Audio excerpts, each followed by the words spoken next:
বাংলাদেশে দীর্ঘ সময় ধরে আন্দোলন সংগ্রামের মধ্য দিয়ে বাংলাদেশের জনতা 2024 সালের 5ই আগস্ট নতুন ভাবে তারা মুক্তির দিশা পেয়েছে।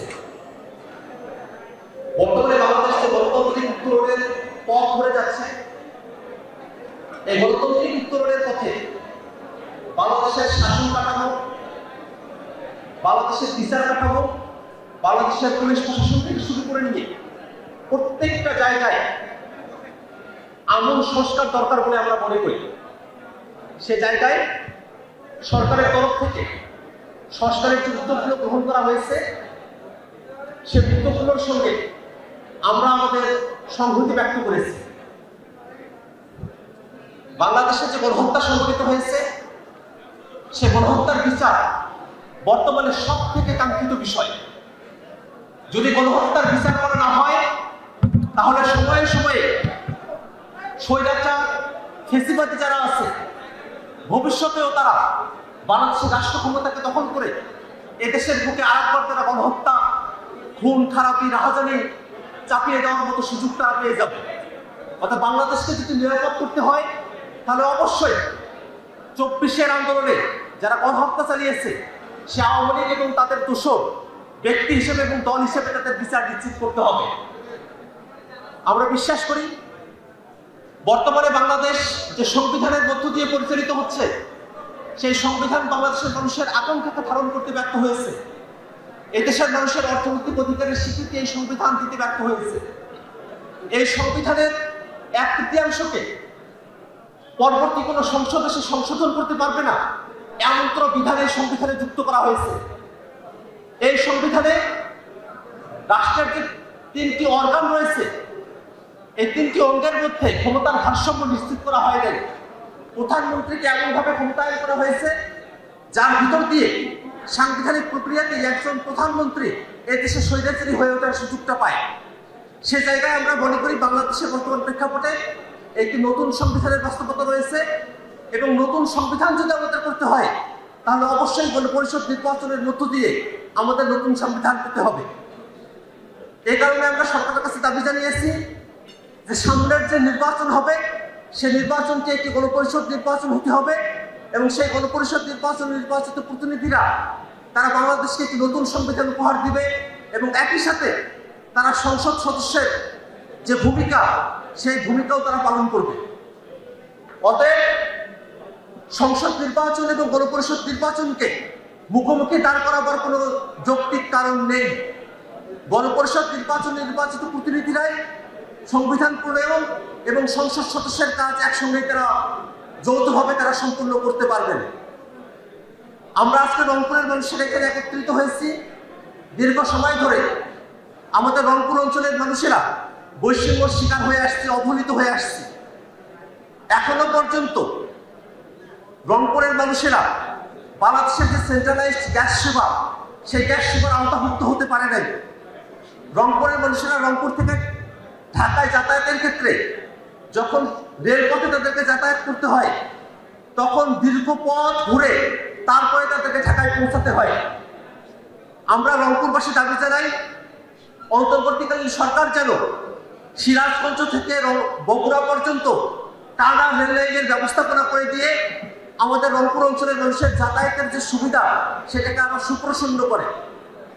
আমরা বিশ্বাস করি রংপুর অঞ্চলে যদি শিল্পায়ন ঘটানো সম্ভব হয়, সেক্ষেত্রে আমাদের মানুষদেরকে কষ্ট করে আর ঢাকায়, নারায়ণগঞ্জে বা গাজীপুরে গিয়ে গার্মেন্টসে তাদেরকে শ্রম দিতে হবে না।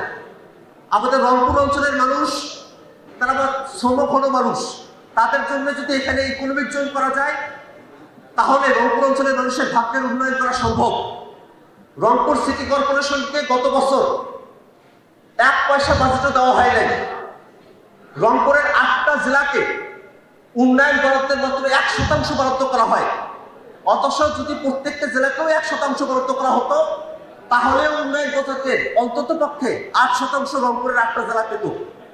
এই যে চরম বৈষম্যের মধ্য দিয়ে রংপুরের মানুষকে জিতে হয়েছে, আমরা বিশ্বাস করি জাতীয় নাগরিক পার্টি এনসিপি যে নেতৃত্ব তৈরি হয়েছে, তারা গোটা বাংলাদেশে সমানভাবে রাষ্ট্রীয় সুযোগ সুবিধাগুলো পৌঁছে দেওয়ার কাজ করবে।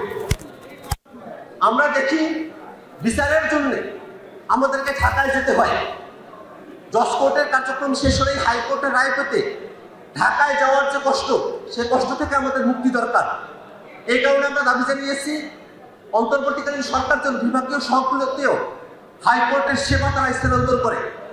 একই সাথে জেলা শহরগুলোর বাইরে এসে উপজেলা শহরগুলোতেও যেন বিচার ব্যবস্থার সূত্রপাত ঘটানো সম্ভব হয়, সে ব্যাপারেও আমরা দাবি জানিয়েছি। আমরা আশা করব এখানে ফেসিবাদ বিরোধী যত রাজনৈতিক পক্ষ আমরা একত্রিত হয়েছি, রংপুরের যত মানুষ আমরা একত্রিত হয়েছি, আমাদের রাজনৈতিক মত পথ, আমাদের আদর্শ, আমাদের কর্মসূচিতে হয়তো ভিন্নতা থাকবে, কিন্তু রংপুরের স্বার্থে দল মত নির্বিশেষে আমাদের সকলকে একত্রে আওয়াজ উঠাতে হবে। বাংলাদেশের স্বার্থে যেমন জাতীয়ভাবে ফেসিবাদের বিরুদ্ধে আমাদের ঐক্য থাকতে হবে, রংপুরের স্বার্থে রংপুরের প্রশ্নে রাজনৈতিক মতাদর্শের বাইরে এসেও আমাদের সকলের মধ্যে ঐক্য থাকতে হবে। আমরা যারা তরুণরা বাংলাদেশ রাষ্ট্রের সামনের দিনের দায়িত্ব গ্রহণ করতে চাই, আমরা বিশ্বাস করি বাংলাদেশের জনগণ তাদের পরামর্শ এবং তাদের সমর্থন নিয়ে আমাদের পাশে দাঁড়াবে। আমরা আমাদের জাতীয় নাগরিক পার্টিকে সারা দেশে বিস্তৃত করবার আমরা কার্যক্রম শুরু করেছি। ইতিমধ্যে জাতীয় নাগরিক পার্টি রংপুরের যেসব নেতাকর্মী এখানে উপস্থিত হয়েছে, আপনাদের কাছে আহ্বান থাকবে গ্রামে গঞ্জে প্রত্যেকটা পাড়া মহল্লায় জাতীয় নাগরিক পার্টি এনসিপির বার্তা নিয়ে আপনারা হাজির হবেন। জাতীয় নাগরিক পার্টি যে নতুন বন্দোবস্তের কথা বলে, সে বন্দোবস্তের বার্তা নিয়ে প্রত্যেক ঘরে আমাদেরকে যেতে হবে।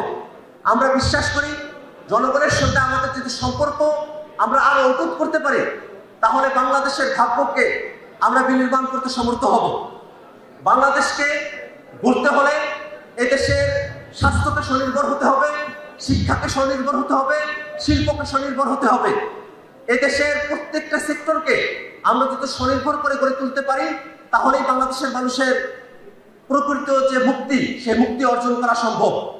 আমরা মনে করি শুধুমাত্র কাঠামোগত উন্নয়ন নয়, শুধুমাত্র বিল্ডিং বা রাস্তাঘাটের উন্নয়ন নয়, বাংলাদেশের মানুষের রাষ্ট্রীয় প্রতিষ্ঠানগুলো আছে, সেই প্রতিষ্ঠানগুলো জনগণের কাছে জবাবদিহি করবে, জনগণের কাছে দায়বদ্ধ থাকবে, জনগণের সেবায় তারা সার্বক্ষণিক সচেষ্ট থাকবে। আমরা বাংলাদেশ আমাদেরকে বিনির্মাণ করতে হবে।